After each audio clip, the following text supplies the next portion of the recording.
All right, there it is. We are live. All right, Lions fans. Beautiful, beautiful Sunday to you all. Our Lions just beat the Jaguars at home 40-14, and now move to 5-7. And our boys are very much alive in the playoff hunt. Son, let's talk about the pros and the cons of we saw in this game, what our boys did, what they can improve on in this game against Jacksonville. Let's start with offense. Put up 40 points. Yeah, well, I'll be honest, there was a whole lot of pros today. Honestly, there wasn't a whole lot wrong with the offense. They had Mm-hmm. a pretty complete game. We saw the three-headed beast of Swift, Williams, and Jackson. Honestly, I'm getting really happy with Jackson and Williams. They're really showing that they can really take the brunt of the weight, especially like when Swift needs to rest or whenever he needs to go out. But I'm also happy that Swift is starting to get his carries back up. I'm happy that he's starting to get more production on the fields. Um, I want to go to my guy Jared Goff. Man, he looked as good as any quarterback could look out there. This is his second week in a row now. I mean, he had Yes. 340 yards passing. Um, and overall, the Lions, they do have a top 10 offense in the league, and I guess they always have. I feel like we forgot that they did because they have this losing record. It was pointed out in the game that they're the only team with the losing record who's scoring 25 plus points per game, and they're the only team. Well, now it's 7 games. In 7 games, the Lions have scored 30 plus points, and they're the only team that's done that as well. So, Okay. And yes, and you could see the screen, correct? yes. Okay, good. I was just making sure you could see it. Yes, you were right. Look at the pass numbers right there. 31, 41 for 300 yards with two touchdowns, no interceptions. I have to agree with you on Jared Goff. Jared Goff is looking good. I heard some of the commentators say during the broadcast, do the Lions have their quarterback of the future, or the Lions still draft a quarterback next year, especially that high pick going to be the Rams pick, and have a guy sit behind Jared Goff, maybe sign Jared Goff through 24. Let's see what he can do in 23, possibly 24, and if he doesn't pull through in 24, go with the young guy because a lot of people feel that there's definitely a quarterback worth taking in the top five. I guess we'll see a few months from now. As far as the rushing, you are correct. Looking at these numbers right here, DeAndre Swift, 14 carries, 40 yards, and a TD. Jamal Williams, the hammer, 11 for 35 in the TD. So they kind of spread about quite a bit running. So you are spot on with that. Let's do receivers. While we're talking about the offense, Amon-Ra St. Brown, 11 receptions. I mean, guy, he may not have top end speed, but he is definitely a very good possession wide receiver. What do you think about the receivers, particularly St. Brown? Yeah, last week I was saying about St. Brown. He might not be that number one receiver. He might not be that guy, but he might be a top 10 receiver. It's starting to seem like week in and week out, this guy is constantly finding ways to get open. I mean, he's the Right. exact guy you don't want to line up against. He's not exactly fast, but he's small and he runs his routes perfectly. And because of that, he gets separation and he's always open. I was really happy with DJ Chark. Him and Jared Goff connected on like a 40-yard bomb. And that was a really good catch. The DB really couldn't have played any better coverage. He had his hand right there on the ball. And Swift looked pretty good receiving as well. Mm-hmm. Honestly, Swift, he always does pretty good receiving. So it Yeah. yeah, Josh Reynolds, he looked all right too. Sorry. Yeah, no, I'm with you. I'm with you on that. Let me tell you something about Brown, son. When you said that he's not fast, but he always seems to get open. Now, for anybody out there that actually did see Jerry Rice, particularly in his prime play, this what made Jerry Rice the great receiver of all time. Playing like Amon St. Brown, Jerry Rice, excuse me. Jerry Rice coming to college, people said that he wouldn't be a good receiver because he ran his 40 and to 4.6, 4.5, something like that. The thing that it was is that it was the routes he ran. Number one, he never dropped passes. Number two, because his routes were so precise, he always was open. That's exactly what Amon-Ra St. looks like. He's not fast. He's not going to beat guys down in the field. He's not going to be a burner, but runs his route so he always finds a way to get open. So I have to agree with you on that. He had a monster day. Before we get off the receivers, what did you think about Jameson Williams? I know last week we were saying that he would be on what basically a pitch count, and he was. Think about did good just to see him on. What did you think about it? Oh, honestly, I was just happy to see him on the field. I thought maybe I was gonna see him on a few more plays, but the second I heard, Dan Campbell say that he was gonna have him be a gunner, I already knew that they were not gonna have him play a lot today because that's a very obscure position. And the Lions, they didn't even punt the ball at all anyway, so we didn't see him do that regardless. But I mean, I did. I noticed him immediately, even on that fly route, and he did almost catch that ball, regardless if he was out of bounds. I mean, Jared Goff threw him a dot. But so I'm gonna be excited to see him next week because I think I don't know if the Lions will have him out there 100%, but I don't see why they wouldn't either. So I don't know. Yes, I agree with you. I think the reason why Coach Dan had him out there under because I was telling you that earlier in the week they when he was about Jameson Williams and Nakora, he was saying that he really needed to see those take some hits to see those guys get physical to determine if they were ready to come back if they're not. And the offensive line was solid today. The offensive line had their way with Jacksonville D line. Did you see anything that I might miss with the O line? No, I mean, no, there really was no. There was nothing wrong. I don't even know if the O-line had a penalty. If they did, it might have been very late in the game. No, the O-line looks like they look like the best O-line in football. Yeah, they did look 3 top 5 like everybody has been saying that they are. Now let's just go on to defense. When we talk about the defense, we can look at some of these Jacksonville numbers. Let's start with the defensive line. Let's start with the front four. I'm looking at 2 sacks on Trevor Lawrence. I'm looking at 54 yards by Travis Etienne. By the way, Travis Etienne has been playing very well lately, and the defense just held him to 54 yards, no touchdown. His longest run was 13 yards. What did you think about the D line up front? I thought the D line looked pretty good for the most part. Aiden Hutchinson was pretty quiet until like near the end of the game. I don't even know if I really saw him on that many hurries. I know he was trying to get his little revenge game because the Jaguars skipped up on him. But I saw James Houston's a linebacker. But yeah, the D line looks pretty decent for the most part. I know they had to send they were sending a few blitzes in the first quarter because I think they were trying to get some pressure. But then in the second half, they pulled it back a little bit, and then Aiden Hutchinson was able to get himself some sacks too, or 1 sack. But yeah, yes, they were, and I agree with you on James Houston. He is a out linebacker slash DN, but shout out to my man Emory Hunt, who said back when he did his draft analysis on all the NFL teams when he got the Lions, he said that the Lions had him and James Houston. He called it back. He called it out then. He said, "Telling you, this guy can rush the passer, and the Lions goes a gym."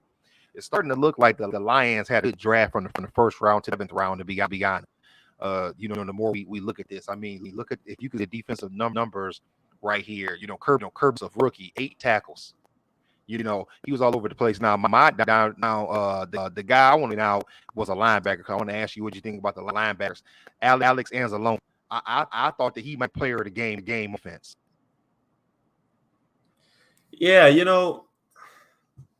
you might have saw more with him than I did, but I did notice that he was being an animal. He was he's really started to come on in the second half of the season. Yes. So there's that. Malcolm Rodriguez, he had a more quiet game. But honestly, I thought the linebackers were pretty quiet for the most part. What did you see with Anzalone? Well, I'm saying because I'm thinking about that big play, that third down when he tried to throw that little quick screen pass and he snuffed it immediately. Okay, and pop Etienne in the back. Okay, I think I do know what you're talking. Was that in the third? Was that in the third? In the end of the third, I want to say.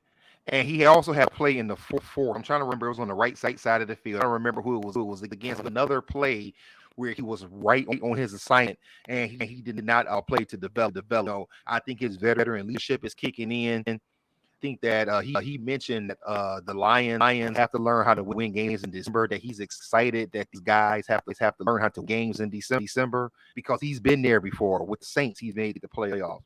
So I thought he did pretty good over the field. Now, see, he have tackles, but and one for a loss. But it's all but your eyes. Sometimes the stats don't show exactly what a guy did. Like if you look at our guy named Houston, one tackle, and that tackle is a sack. Well, that may not sound like two quarterback hits. Those numbers may not jump out, but those are things that can actually disrupt the game. It made Trevor Lawrence feel uncomfortable in pocket. So sometimes it's the little things that happen. Excuse me, that can change the course of a game. Anything else on the defense? What about the DBs? Really talk much about the DBs. Did you see anything that stood out with the Ds? Oh yeah, they were getting cooked. It's pretty much just Jeff Okuda out there. Mm-hmm. But I mean, they came on. I guess it's not really all of them that are getting cooked. It's really just that number 25. I think it's Will Harris. He gets cooked quite a bit. And I don't think Jerry Jacobs is locked down too, but I don't think he's like an actual number 2 corner. I think he's like a good number 3. So I mean, I'm sure we'll talk more about the draft later, but yeah, they desperately still need a number 2 corner. I would have to agree. And we love some Jerry Jacobs, but he absolutely is I think he is a number 3 or number corner. I'm not willing to say that he is a solid number 2 corner. Let's talk about special teams, particularly the kicking. Mike Badley, 4 for 4, as long as being a 47 yarder. What did we think about our kicker giving us 16 4 on field goals, 4 for 4 on extra points? Oh yeah, he had to redeem himself for missing that field goal last week against the Bills. So I'm happy with the money badger. Yeah, that's it. Yes, and that's a good name for him. I believe that going into this time of the year when you're playing for the playoffs, getting those kicks is very important. Like I said, you can see right here on the Lions had 40 points. He accounted 16 of those 40. Yeah. No, they would have made it a much different game. I mean, I would 100% agree that it would definitely made it a much a game. So let's look at what's going on around the league right now. So now the Lions are at 5-7. They are right smack dab in the middle of the playoff hunt. Let's go with the finals. Let's look games. The screen right here that were huge for the Lions. Starting right here, the Steelers pulling off the close victory over the Falcons. The Falcons will drop to 5-8.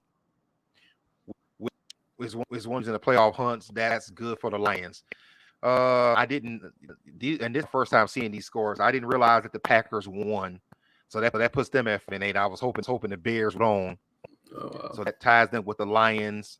We see Vikings won the Jets.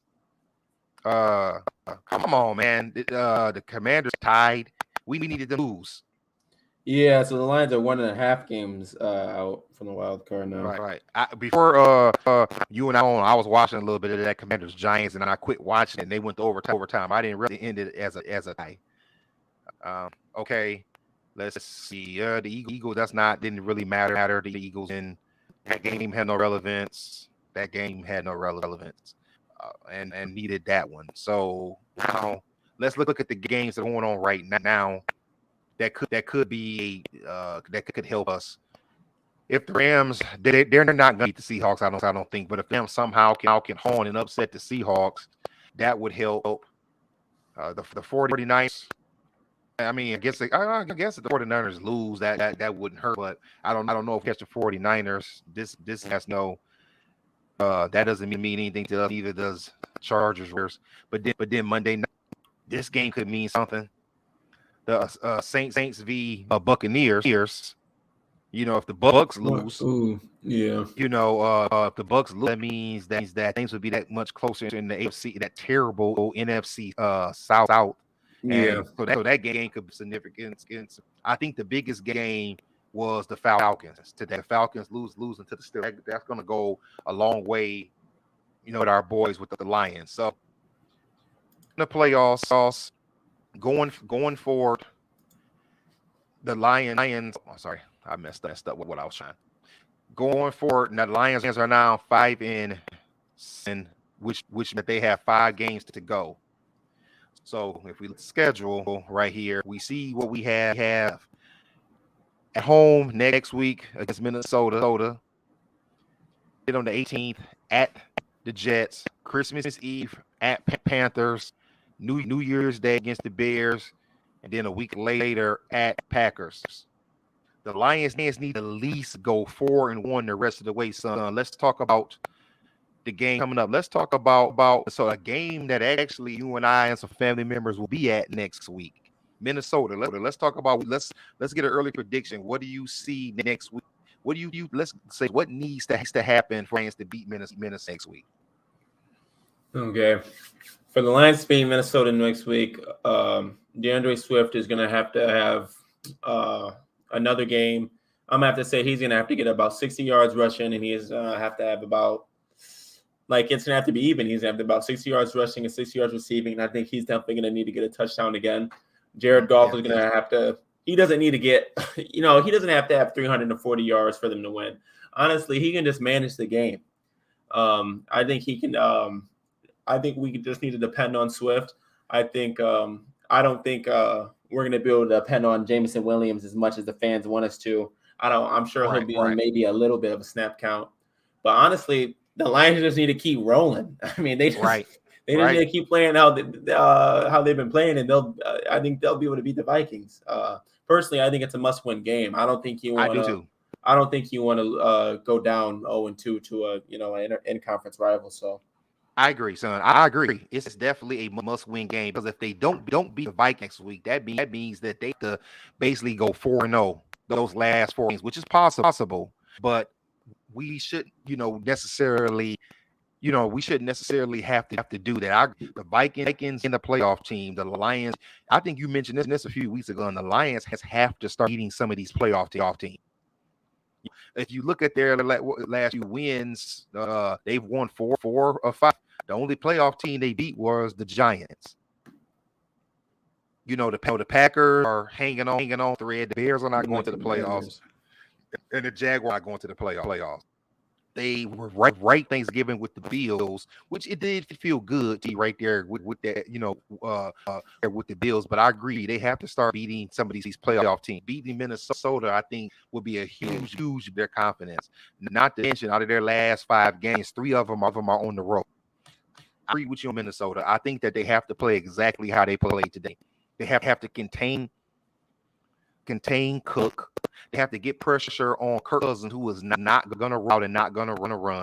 And Amon St. Brown, I'm sorry, not Amon St. Brown, Jeff Okudah going to have his hands full with Jefferson, arguably the best receiver in the NFL right now next week. Yeah. Now, I don't care if they have to take the over top. They need to contain that young man. And I think that's how they win. What do you think about the 18th at the Jets? Not an easy game. I mean, me personally, I think the Lions can go ahead and win out. I don't mean really at this point. I don't want to have to give them a loss, but if they did lose, I think it would be to the Jets, though. Yeah, I think if they did lose, I think it'd be the Jets because the Jets are sneaky good. I think they can beat the Panthers similar how they beat the Jaguars. They should be able to beat the Bears and the Packers. Yes, let's be real. Let's look at that Bears game New Year's Day, son. All the Lions have to do is gain Justin Fields. And Justin Fields he might be done. Like I know the Bears fans think he's not, but yeah, he played today. But you're right, he could be done. Okay. Yeah, he played the. I don't know what he did. I just know he played today. But he ran for a 60-yard touchdown. So maybe he did. Yeah, exactly. That's what I'm saying. I mean, really, I don't trust Justin Fields' receivers. I don't trust that kid.